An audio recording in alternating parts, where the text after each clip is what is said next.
Technology doesn't stop. I don't know why they call it technology. They'll call it like cyclical hardware. But we put in the cabling, we tore it out, we put in new cabling, we tore that out, we put in new cabling. And I've been there for every iteration of this. I run a small business in South Carolina. We go out and we install educational technology in schools, K-12 primarily. That's about 90% of my business. And we do Wi-Fi, fiber optics, interactive touch displays, and upgrading intercom systems. Since COVID-19, the requirement for distance learning, has obviously jumped. To facilitate the children learning from home, somebody's got to make that happen.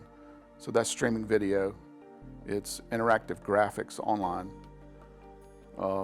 There's technologies that make that happen, and we're part of the solution. There's a lot of software involved, obviously, but we're putting up web cameras everywhere. We're putting up interactive touch displays everywhere, which can then be broadcast across that same streaming feed. I guess trying to minimize the impact to the kids at home. Some form of interaction. Sometimes that's the teacher talking. That's not real exciting, but seeing the teacher manipulate the graphics, it's not that different from what you see at home versus in person. Well, streaming technology of this graphic intensive overload the infrastructure to the internet right now due to COVID-19. If that's the question.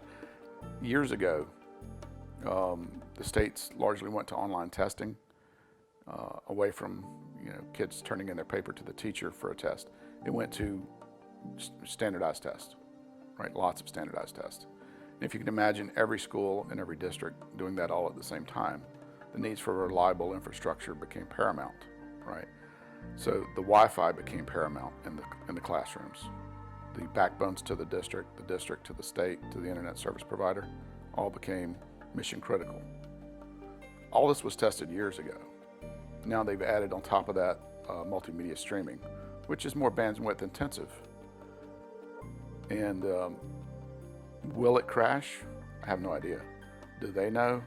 I haven't heard them complaining. I haven't heard anybody complaining about it. I know there's places where the feed to the internet is not what they want it to be, particularly in the most rural areas.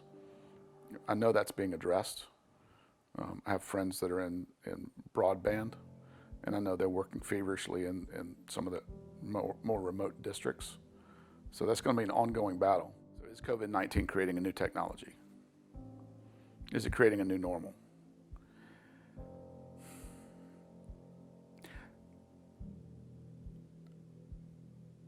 I think some of the older curriculum might have been a little stale because of COVID-19, because of this distant learning thing. I think the educators are forced to try to keep that student at home's attention. So the multimedia interface is critical. The presentation that they're delivering with, they're probably more sensitive to.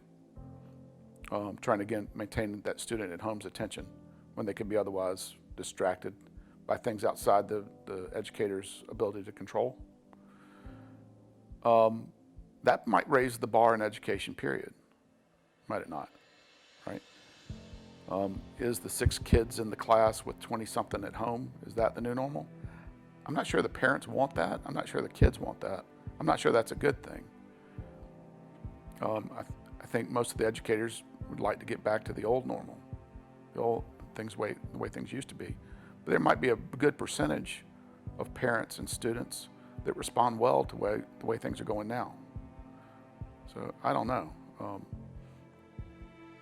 It'll play out, and it might create virtual schools, virtual colleges, far above and beyond what existed in the past.